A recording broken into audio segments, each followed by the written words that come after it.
नारद जी महाराज सन्मुख बैठ करके आराधना कर रहे हैं किशोरी जी की।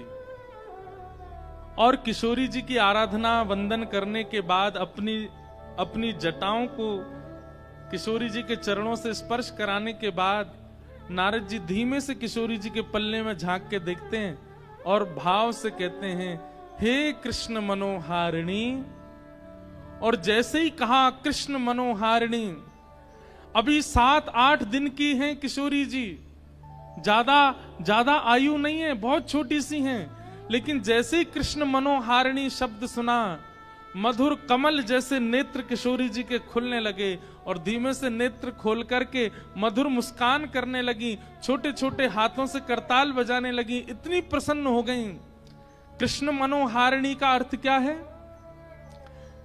बड़े अर्थ है। कृष्ण के मन का हरण करने वाली श्री राधा, या कृष्ण के मन में विहार करने वाली राधा, या जिनके मन में श्री कृष्ण विहार करते हैं वो श्री राधा। अभी तक जितने भी लोग आ रहे थे सब वृषभानु नंदिनी राधा, कीर्ति नंदिनी राधा, बरसाने वाली राधा, सब इस भाव से कहकर के पुकार रहे थे। लेकिन आज किसी ने कृष्ण मनोहारिणी राधा जब कहा, किशोरी जी के नेत्र खुल गए। अपने सर्वानंद प्रियतम का नाम सुनते ही किशोरी जी के, बंधुओं, ये राधा कृष्ण प्रेम जो हम लोग देखते हैं, जो हम लोग सुनते हैं, जो हम लोग अन्य अन्य जगहों से प्राप्त करते हैं, वो नहीं है। आप कैसे मान सकते हैं 6-7 दिन के बालक में अपने प्रियतम के प्रति प्रेम? 7 दिन के बालक को क्या बोध होता है? अरे वो ठीक से आंख भी नहीं खोल पाता। लेकिन किशोरी जी और ठाकुर जी का ये प्रेम अनादि है। ये चारों युगों में कब का है ये भी नहीं कह सकते। अभी हम पर कृपा करने के लिए श्री कृष्ण राधा द्वापर में प्रकट हुए, लेकिन हमारे जुगल किशोर अजन्मा, हमारे ठाकुर जी तो अजन्मा है, इनका जन्म नहीं होता, ये नित्य विहार करते हैं। इनका जन्म, और ठाकुर जी का तो एक बार को मान सकते हैं कि जीव कल्याण, मानव कल्याण का भाव उनके चित्त में है, पर किशोरी जी का जन्म तो किसी अन्य की भावना से है ही नहीं। वो तो केवल ठाकुर जी के प्रेम के लिए पधारी हैं पृथ्वी पर। इसलिए नारद जी महाराज बोले, भैया इनको कोई खिलौना प्रसन्न नहीं करेगा, इनको कोई गायन वादन प्रसन्न नहीं करेगा, इनको तो केवल कृष्ण नाम प्रसन्न कर सकता है। और जैसे ही कहा कृष्ण मनोहारिणी, किशोरी जी के नेत्र खुल गए, किलकिल करके हंसने लगी, करताल बजाने लगी, इतने आनंद में आ गई। नारद जी अपने हाथ में करताल लेकर के झूम झूम करके कृष्ण मनोहारिणी कहकर के गाने लगे। बाहर बैठे प्रतीक्षा कर रहे श्री वृषभानु जी को नन्ही सी बालिका की स्वर सुनाई देने लगा, हंसी का, उन्माद का, प्रसन्नता का वह स्वर उनके कानों में जाने लगा। वृषभानु जी बोले, ये इतनी जोर जोर से बालक हंस रहा है, ऐसा लगता मानो जैसे 6-7 महीने का बालक कोई मुस्कुरा रहा हो, हंस रहा हो। धीमे से एक खिड़की खोल करके भीतर देखा तो श्री नारद जी अपने हाथ में करताल लेके उन्माद कीर्तन कर रहे हैं, श्री कृष्ण मनोहारिणी। और पलना में 7-8 दिन की किशोरी जी उठ के बैठ गई हैं और बैठ के करताल बजा बजा करके खूब आनंद से हंस रही हैं, आनंदित हो रही हैं। वृषभानु जी को पहले तो विश्वास ही नहीं हुआ, ये कैसा दृश्य। अचानक से जब कीर्तन विश्राम हुआ, नारद जी बाहर पधारे। नारद जी बोल के गए, चिंता मत करो, लाली बिल्कुल स्वस्थ है, कोई चिंता वाली बात नहीं है, कछु दिना में और लाली के नेत्र खुलन लगेंगे। वृषभानु जी भीतर गए, कीर्ति मैया भीतर गई, फिर से किशोरी जी को गोद में लेके मानो जैसे चिंता सी हो गई, अरे लाली हमारी कब नेत्र खोलेगी। नारद जी भी आके चले गए। तब वृषभानु जी बोले, मुझको एक तरीका पता है। बोले क्या? वृषभानु जी बोले, कृष्ण मनोहारिणी। जैसे ही गोदी में लेकर के कृष्ण मनोहारिणी बोलना प्रारंभ किया, पुनः किशोरी जी के नेत्र खुल गए, फिर से किलकिल करके हंसने लगी, अपने कोमल कोमल हाथों से करताल बजाने लगी। छोटी सी किशोरी जी के यह गुण देख करके कीर्ति मैया और वृषभानु जी भी आनंद में आ गए। अरे ये कोई सामान्य लाली नहीं है। 6-7 दिन की आयु और कृष्ण नाम सुनकर के ऐसे आनंद में भर जाती है।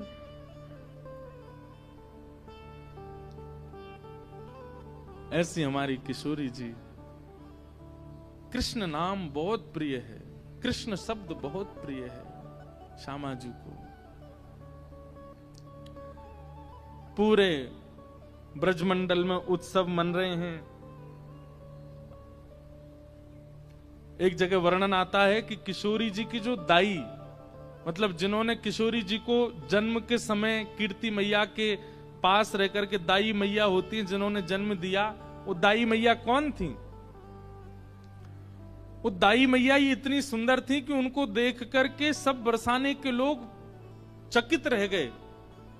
हमारे वृंदावन साहित्य में वर्णन करते हैं कि किशोरी जी को जन्म देने के लिए दाई का रूप धारण करके स्वयं पार्वती जी आई थी, और पार्वती जी ने आकर के कीर्ति मैया का जो प्रसव काल का समय होता है और जब बालिका जन्म लेती है उस समय की जो भी क्रिया होती है वो सब हमारी श्री पार्वती जी ने पूर्ण की है। वही दाई मैया बन करके आई, रूप बदल करके आई, थोड़ा नाम बदल के आई, लेकिन किस रूप में? इनके ये दाई मैया ही आई।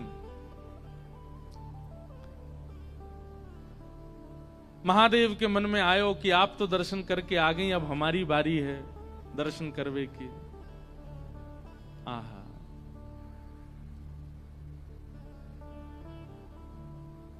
महादेव त्रिपुंड लगाए, हाथ में त्रिशूल लिए, जटा जूट बांधे। 1 वर्ष पहले तो नंदगांव गए थे, वहां लाला को दर्शन करके आए। अब 1 वर्ष बाद जब बरसाने पधारे हैं,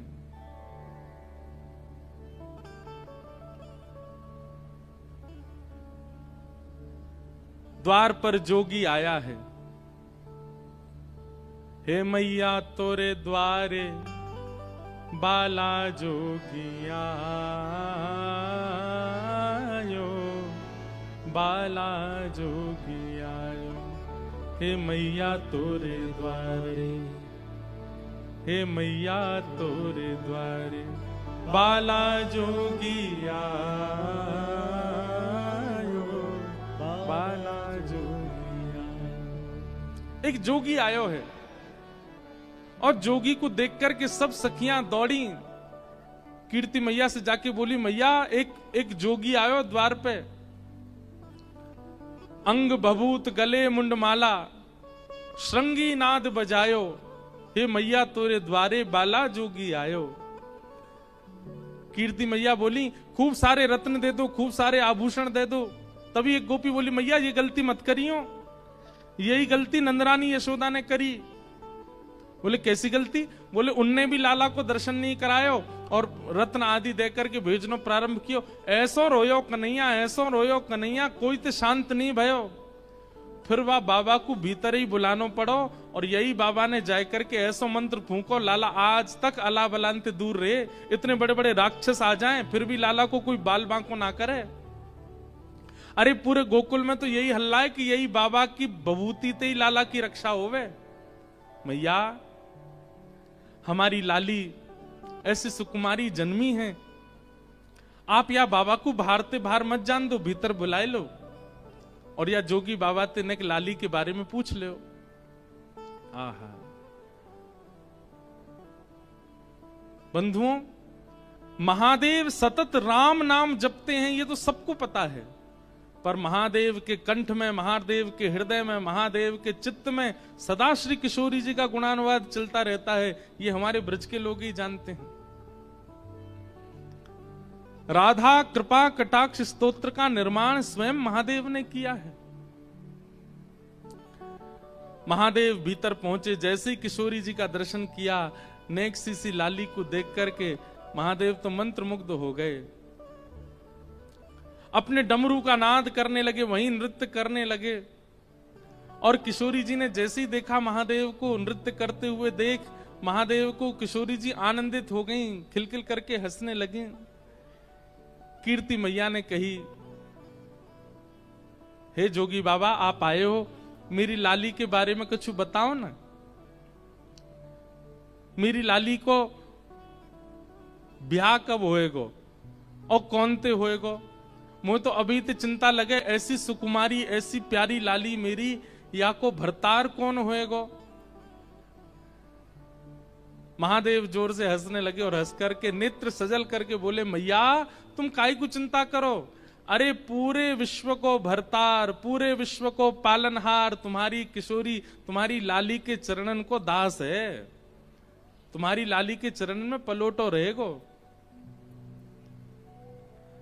हमारे माई श्यामाजू को राज, हमारे माई श्यामाजू को राज, जाके अधीन सदा ही सांवरो, जाके अधीन सदा ही सांवरो, जाके अधीन सदा ही सांवरो, जाके अधीन सदा ही सांवरो। या ब्रज को सिरताज,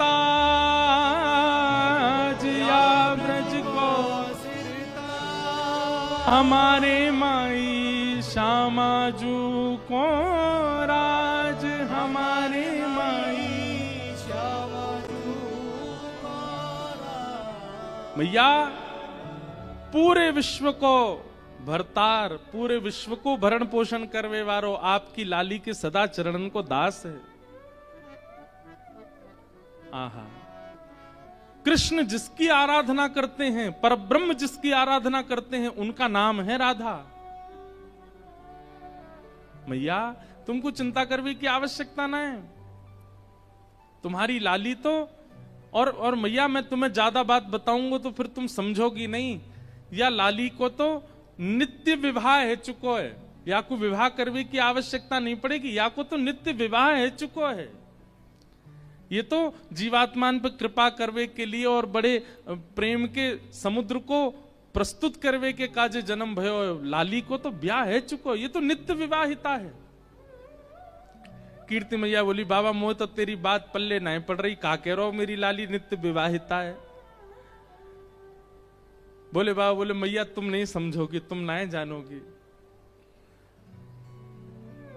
खूब सुंदर सुंदर यश गाया किशोरी जी का।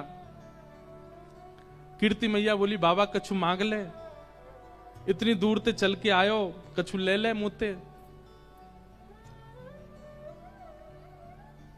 महादेव बोले, बोले मैया देनो है तो एक वस्तु दे दो। बोले कहा, अपनी या लाली की उतरन दे दो, या कि कोई पोशाक जो या ने पहनी हो वो मुकु दे दो, कोई उतरन दे दो। बोले उतरन को कहा करेगो बाबा, तू तो इतना बड़ो लंबो चौड़ो, मेरी लाली नेक्सी सिवा की उतरन है कहां पहने को। बोले मैं ना पहनूंगो, मेरी जटा पहनेगी। और नीली झंगुली, छोटे छोटे बालक पहनते हैं, थोड़ी ने नीचे से खुली हो, ऐसी झंगुली, नीली झंगुली किशोरी जी की जो उतरन है वो महादेव को प्रदान करी। महादेव ने तुरंत लेकर के अपनी जटान ते बांध ली और जटा में बांध करके बस प्रणाम करके आनंदित है गए। बोले मैया बस अब बस यही कृपा करियो, आपकी लाली के श्री चरण सदा मेरे चित्त में विराजे रहें, सदा मेरे चित्त को आनंदित करते रहे। ऐसे महादेव किशोरी जी को दर्शन करवे के काजे आए। सब आनंद में भर रहे हैं। किशोरी जी के बाल्यकाल के कुछ सुंदर लीलाएं, उनके पद हैं। जैसे दूध पान करती हैं कीर्ति मैया का, तब किशोरी जी का रूप कैसा भाव दिखता है। आहा, किशोरी जू को कीरति दूध पिलावे, किशोरी जू को कीरति दूध पिलावे। गोद मोद ले बदन बिलोकत, गोद मोद ले बदन बिलोकत। लखी तन मन हर्षावे, लखी तन मन हर्षावे, किशोरी जू को कीरति दूध पिलावे, किशोरी जो कीरत दूध पिलावे। गोद मोद ले वदन विलोकत, अपनी गोद में किशोरी जी को लेकर के कीर्ति मैया खुद ही मोहित हो जाती हैं लाडली जी के मुखमंडल पर। गोद मोद ले वदन विलोकत, उनके श्री अंग को देख करके वदन विलोकत लखित तन मन हर्षावे। कीर्ति मैया को भरोसा नहीं होता, विश्वास नहीं होता, जी मेरी लाली है, जी मेरी लाली है, ऐसा मन में प्रश्न उठता है। और हृदय लगाए चूम मुख नेह युत, हृदय लगाए तन मन में मगनावे, तन मन में मगनावे। किशोरी जू को कीरति दूध पिलावे, किशोरी जो को कीरत दूध पिलावे। सरस माधुरी निज स्वामिनी को, सरस माधुरी निज स्वामी को, निरख निरख बलि जाए, निरख निरख बलि जावे। हाँ निरख निरख बलि जाए, निरख निरख बलि जावे। किशोरी जू को कीरति दूध पिलावे, किशोरी जो को कीरत दूध पिलावे। ऐसी लीला किशोरी जी की चल रही है। धीरे धीरे अब किशोरी जी बड़ी भई, और जैसे ही श्री लाडली जी ने एक बड़ी भई हैं, जैसे ठाकुर जी के मुख से सबसे पहला शब्द निकला गैया, हमारे श्याम सुंदर ने सबसे पहला शब्द अपने मुख से कहा है गैया। यशोदा मैया गोद में लेके कहें लाला बोल मैया, ठाकुर जी नहीं बोलते। बाबा गोद में लेके बोले बाबा, लाला बोल बाबा, ठाकुर जी नहीं बोलते। बलभद्र जी अपनी गोद में लेके कहते हैं लाला मेरो नाम बोल दे भैया, ठाकुर जी नहीं बोलते। इतने में ही गौशाला की गैया दिख जाती है तो ठाकुर जी छोटी सी उंगली करके कहते हैं गैया। और जैसे ही गैया बोले, यशोदा मैया बोली लाला फिरते बोलियो, फिरते बोलियो, तो ठाकुर जी गैया नहीं बोले, फिर बोले मैया। नंद बाबा दौड़े दौड़े लाला तेने मैया कही, एक बार और बोल दे मैया, तो मैया नहीं, फिर बोले बाबा। बलराम जी को अपनी गोद में लेकर के चले गए, बोले अब बोल दे भैया, तो बोले भैया। ऐसे सबसे पहला शब्द ठाकुर जी ने अपने मुख से कहा गैया। ऐसे ही हमारी किशोरी जी ने सबसे पहला शब्द अपने मुख से जो प्रकट किया वो गोपाल, गोपाल। अब छोटे तुतलाते हुए बालक जैसे बोलते हैं, वैसे किशोरी जी के मुख से अब स्वर ही निकला होगा, शब्द तो नहीं निकले, लेकिन सबसे पहला शब्द ठाकुर जी का नाम प्रकट हुआ। कीर्ति मैया गोद में लेकर के झुलाती हैं, उनको मैया बोलती हैं, वृषभानु जी को बाबा बोलती हैं। धीमे धीमे किशोरी जी बड़ी हो रही, घुटमुन चलना सीख गई हैं। सब बरसाने में सखियों की भीड़ लगती है किशोरी जी को देखने के लिए। ऐसी सुंदर लीला चलती है। जैसे हमारे ठाकुर जी को मक्खन बहुत प्रिय है, ऐसी किशोरी जी को दही बहुत प्रिय है। अब पदों में ही हैं सारी लीलाएं, इसलिए एक पद है। आहा, एक दिन रात्रि में थोड़ा थोड़ा बोलना सीख गई हैं किशोरी जी, और कीर्ति मैया के बगल में सोई हैं। अर्धरात्रि में उठ गई और उठ करके मैया के बगल में बैठी बैठी किशोरी जी रोने लगी। इतना प्रेम करते हैं सब किशोरी जी से कि उनके मुख से रुदन का स्वर निकलते ही पूरा पूरा महल इकट्ठा हो जाता है कि किशोरी जी रोने ना पाए, इतना प्रेम करते हैं। अब किशोरी जी जैसे उठ के रोने लगी, कीर्ति मैया उठ के बैठ गई, वृषभानु जी उठ करके बैठ गए। सब बोले लाली कहाँ भयो, तू काईकू रो रही है? अरे या लाली को कोई पीड़ा तो ना हैगी? अरे कहीं भूखी तो ना रहेगी? कहाँ है गो? कीर्ति मैया ने अपनी गोद में ले ली और पूछ रही हैं बार बार, लाली कहाँ है गो, तू काईकू रो रही है? तो छोटी सी किशोरी जी अपनी तोतली वाणी में कह रही हैं, गाड़ो दही दे मैया मोहे, गाड़ो दही दे मैया मोहे। आपको समझ आ रही गाढ़ा किसको कहते हैं? एक तो दही होता है बिल्कुल पानी जैसा, दूध जैसा, और गाढ़ा दही होता है बिल्कुल कठोर तो नहीं पर कटेमा दही, मतलब उसके आप शेप बना सकते हो, उसको गाढ़ा दही कहते हैं। किशोरी जी को वो बहुत प्रिय है। एक मटका में जमाया गया हो, उसमें बढ़िया सुंदर मिश्री की खांड डाली हो, ऊपर से केसर पधराई हो, दही जमाते समय ही उसमें खांड डाल, मतलब दूध में ही खांड डाल करके मीठा दूध, उसकी दही जमाओ, उस पर ऊपर केसर लगा दो, मिट्टी के बर्तन में जमाओ, और जब वो जम करके निकले तो गाढ़ी गाढ़ी हो जाएगी। वो किशोरी जी को बहुत प्रिय है। किशोरी जी उसमें सुंदर सुंदर आकृति बना बना करके पाती हैं।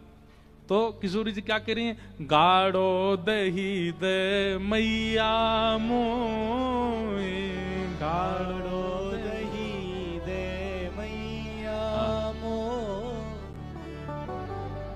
भोर लगी भूख श्यामा को, भोर लगी भूख श्यामा को, बोलत है तुतराई, हाँ बोलत है।